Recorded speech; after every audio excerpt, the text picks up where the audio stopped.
All right, Ultimate Health and Fitness people, we are here again to let you know that Miss Dawn Reader hit her 50 pounds mark. Woo! Awesome stuff, awesome stuff. Yes. Now, we have the last video we talked about her and doing the fitness part. Okay, how she lost the weight. Now, we are going to talk about her diet part right now. And we have, of course, Terre Gonzales to tell you what are the things, what she did and how did it happen. Because as you can see, it's not only about exercise. It's both ways, diet and exercise. It's not like a car without a wheel. So you have to have them both together. And here it is. Take it away. Well said, Mr. Zumba himself, right? By the way, I'm Terre Gonzales. I am a nutritional consultant and a bariatric consultant at the Bariatric Center of Terre, Haute. And as you know, I am also a Zumba instructor at Ultimate Fitness. Anyway, today I'm very pleased, and we are all very excited to be a part of Dawn's team towards her journey to good health. Today we will be asking questions from Dawn, and it would be nice to hear from her exactly what her experiences were during this journey. Okay? Now, hey Dawn. Hey, Teacher Chad. Okay. That's who I'm always talking about on Facebook, Right. just in case you guys want to know. This is Teacher Chad, yes. Before you started your journey to a better health and a better Dawn, did you experience any medical or physical limitations? Definitely. I definitely experienced physical limitations as far as the activities that I would partake in. Just hanging out, and I have a lot of actually active friends that like to run, that like to play sports and everything, and I couldn't keep up. And I know a lot had to do with the weight that I had. So I would have to quit early, go sit off to the sides and just watch and really not be able to interact with my friends during those times. Be a spectator, right? Not a participant. Right. Although I do make a good cheerleader. Yes. So, what exactly was your primary purpose for losing weight? I would say just to be healthier, just to, I consider myself a happy person. Yes, and you are. I like to have fun and everything, but I still wasn't happy with how I looked. Although I can put on as much makeup and as nice clothes, but I still wasn't comfortable in my own skin. Okay. So it's just more of definitely health, but just to be happy, you know, being healthy. And also being a woman, right? Right. That's right. Okay. Did you ever try to lose weight in the past? Yes. Just like many people, I tried little fads, you know, and everyone always has something that they want you to do with them. The Atkins was a big thing for a long time. I tried that. I didn't like that. That was just me personally. It didn't really work. Even if it did work, I'd fall right off. You know, we did exercises as a group, which is always encouraging. So that really started me into exercise. But it was very easy to, you know, if I didn't feel like going, I'll catch you guys next week, or, you know, and to get back into a routine and, you know, yo-yo back and forth, so to speak. Make an excuse, so to speak, right? Okay.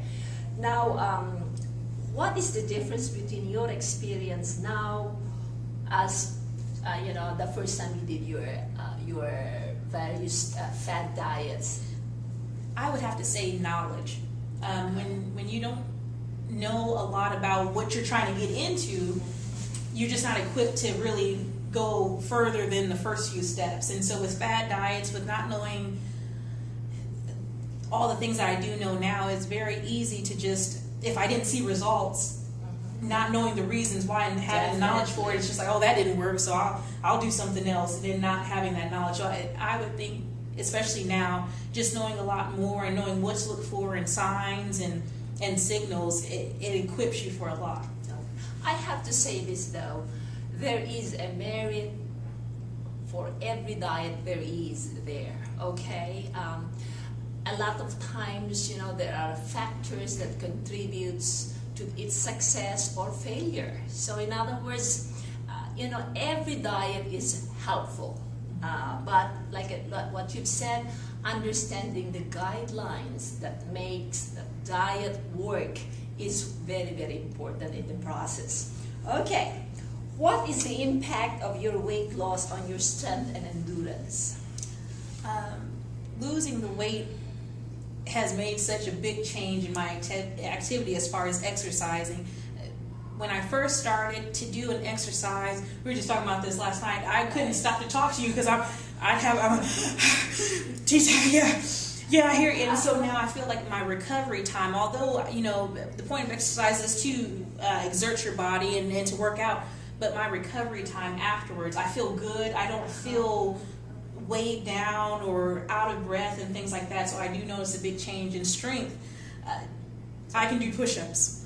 They're girl push-ups, and I'll work out, you know, I'll build my progress, but push-up running for a certain amount of time, just doing different activities that in the beginning with the weight on, you know, I'd have to stop and just like, okay, you know, I can't do anymore. But I've built reps. Like I said, my recovery time, I just feel good doing it. You require a lot of rest in between, correct? Yes. Okay, well, probably a very good explanation for that is as you lose weight, definitely you're losing the fat surrounding your lungs. Therefore, you're able to breathe better. And because you're able to breathe better, then you can last longer. So that's where endurance comes in. Okay? Now, imagine your heart that is surrounded with fat. And as you take off the fat surrounding the heart, restraining its function, you know, to pump blood in and out of your system, it makes a big, it's less strain on the heart itself. So that's the reason why definitely what you see first would be your endurance, improvement in your endurance, and of course your strength. Right, Dawn? Yes. Yes.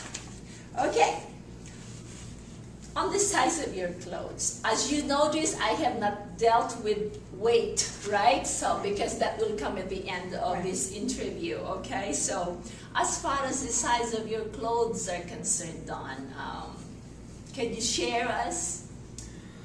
I don't know if I'm ready to give you all the specific details. I will tell you that my clothes went from being Roman numeral Super Bowl signs to normal numbers. It's a magical thing. I'm shopping in sections that weren't open to me in the past, and so I'm getting out of the floral prints and wallpaper prints that, you know, are provided for us plus size people. But yeah, they're shrinking.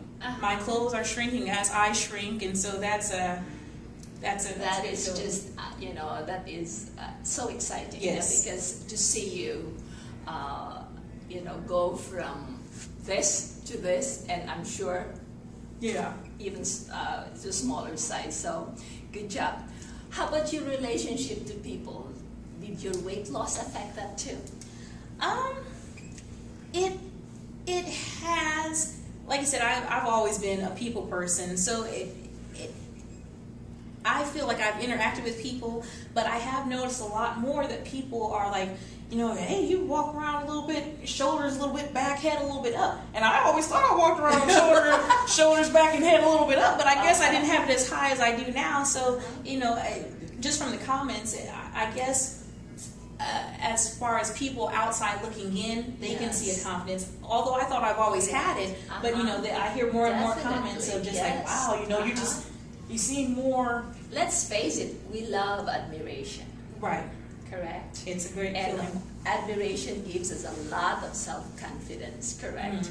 And that is something that you have earned, you know? We did not do it for you. Right. You earned it yourself, Dawn, okay? And then another thing probably that you may share with us is how much more productive are you at work? Hopefully my workmates would agree that I'm a lot more productive. I did the pay. Yeah. Raise, bonus. No, but I feel I'm up a lot more. Although I do work. I have a desk job, but I feel like I volunteer to. I'll go get that box. I'll get up and, you know, I'm happy to walk something back and forth and not have to worry about sitting down. So I feel like even though having a desk job, activity as far as working and everything has increased a little bit. Yes. Imagine they always say, like, if you were, let's say, on your original weight, this was how you walk.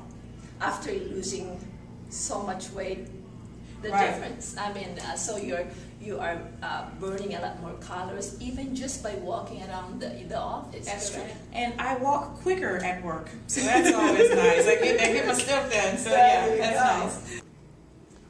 Okay, Don, back to your relationship with food. We could still be best friends with food, I believe, but there has to be boundaries, don't you think? Everything has to be in moderation. Of course, that's easier said than done. But, you know, there will always be ice cream tomorrow. There will always be pizza tomorrow. You don't have to eat the whole pizza now. I mean, that has to, you have to change your relationship with food in that respect. Yeah. So it is one of the hardest things to change because this is something that you have always indulged in, you know, as far as you can remember. And changing that relationship is a very hard one. But again, like I've said, set up the boundaries. Okay. Now, what were your expectations then and now? As far as weight loss? Yes, because the reason I am asking you this question is we all set goals when we start the program. I remember we're going to celebrate when you hit 50 pounds. Probably people were not, or our friends here are not aware of it, but you hit 50 pounds in March, truthfully. But what happened then is something that we need to really talk about because this is the true nature of dieting. Okay, I mean, this is the real world of diet. So tell us about that, Dawn. Well, first, my expectations then and now, I think naturally, just like with anyone, when it comes to exercise and diet, you want quick results. And so I feel that's why it's so easy to give up in the beginning when you don't see the results that you think you should see. And like I said, hand in hand with having knowledge about it. But when you don't see the results that you want to see, I give up. You know, it's no use. And so now, And you go to the next diet. exactly. Right. And so now my expectations are step-by-step little goals. I don't try to unrealistically say, hey, in 1 month I'm going to lose 30 pounds. That's not realistic. And so therefore, in a good way, I don't set myself up for failure when not Correct. seeing, you know, the progress and results that I want to see. And like Tita said, when we were going over this, she said, you know, so when you hit your first 50, I was like, I hit my first 50? I did, guys. I actually hit my 50 mark back in March.